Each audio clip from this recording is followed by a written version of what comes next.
Need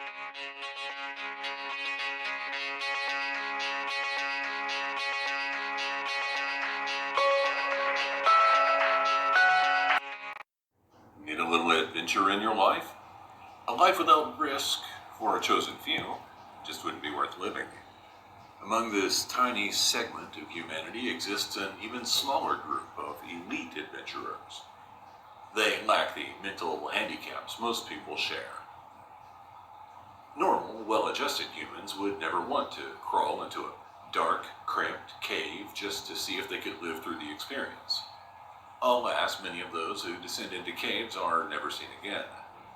Today we're going to tell you several stories of adventurers who entered caves and died there. But first, let's explore the history behind this peculiar sport. History of caving. For most of human history, people didn't have a reason to explore hard-to-reach caves. And this is because our distant ancestors were not stupid. Without specialized equipment, most of the world's cave systems are quite hazardous to people. Exploring dangerous caves for leisure most likely started in England in 1842. John Birkbeck liked to explore what are known as potholes. These are vertical caves which require a climber to descend into them. Modern caving techniques mostly originated with Edouard Alfred Martel.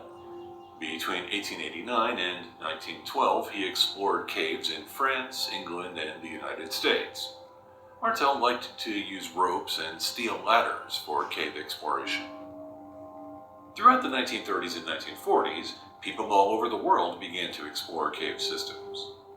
They organized themselves into caving clubs and planned expeditions to map unknown caverns.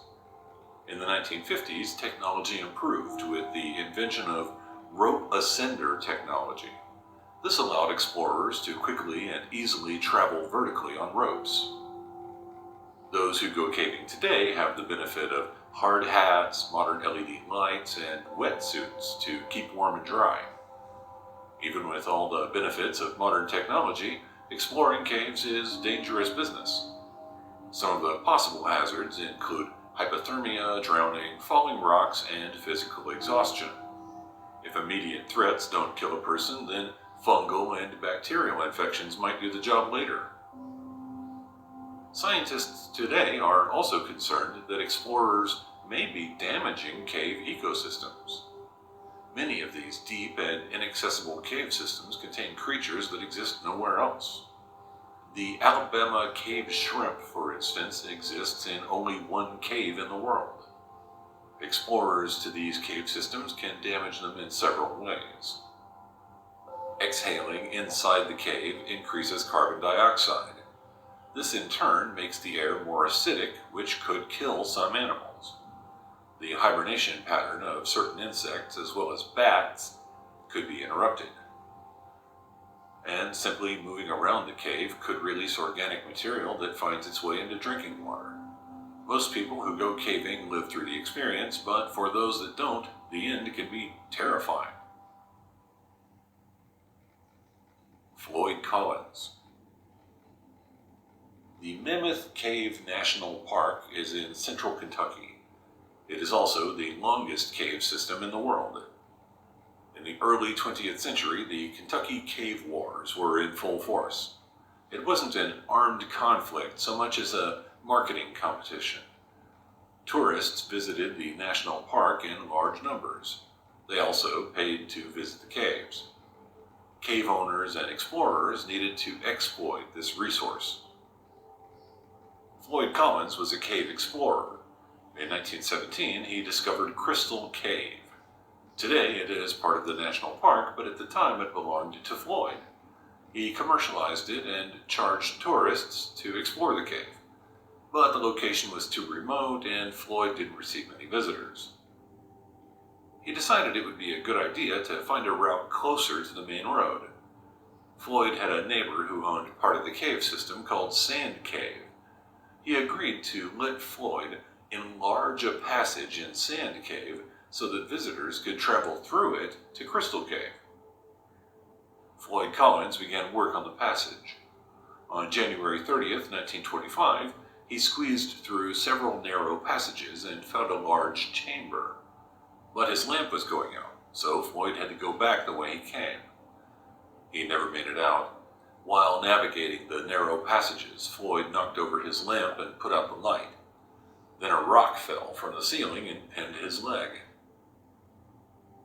A friend found Floyd the next day and gave him food and water while rescuers tried to figure out how to perform a successful rescue operation.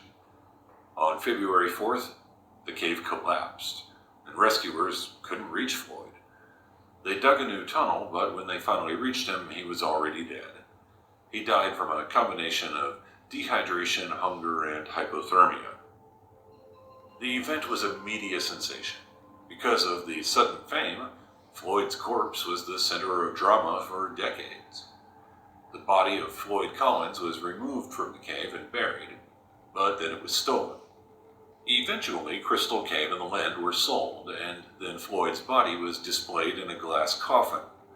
It was 1989 before his body was finally put to rest in a more suitable location. James Mitchell. In 1965, James Mitchell was a 23-year-old scientist. On February 13th, he arrived in Dolgeville, New York, with the intention of exploring a nearby cave. The cave was discovered 18 years earlier and was locally called Schroeder's Pants. James set out with two friends. One was a nurse named Hetty Miller. The other was a Harvard graduate student, Charles Bennett. They tried to visit the person who owned the cave, but he wasn't home, so they decided to go for it and began exploring. Unfortunately, it had been snowing a lot lately. There was meltwater pouring into the caves. James and his friends would have received that warning had they been more patient. The group descended into the cramped cave system and eventually came to an open area. There was a shaft that descended 80 feet into another cave. Even though water was pouring through this opening at a rate of 10 gallons per minute, James Mitchell decided to climb down into the other cave anyway. While climbing down the shaft, a rope wrapped around James Mitchell's arm. He was unable to descend and couldn't climb back up. Hetty and Charles tried for almost an hour to pull him up, but they weren't strong enough to fight against the rushing water. Charles Bennett left the cave and tried to find help. A rescue team did arrive, but it was too late. They had to fly from Washington, D.C. By the time they made it to the cave, James was already dead. The cold, rushing water sucked heat from his body. Hypothermia was the most likely cause of death. The rescuers tried to recover the corpse, but a cave collapse prevented them from gaining access. They had to leave James there. He remained in the cave for 41 years. His remains were finally retrieved in 2006. Mossdale caving disaster. Dying in caves is not just an American event. The British also did their part. The Mossdale caverns are a labyrinth of various passages. Among the passages is one called Marathon Crawl. It is a cramped space with a stream running through it. Those who explore the area have to crawl sideways for over 900 feet to get through it. The cave system was first explored in 1941 by Bob Leakey, who became a legend in the caving community. His solo exploration effort was a feat of extreme endurance.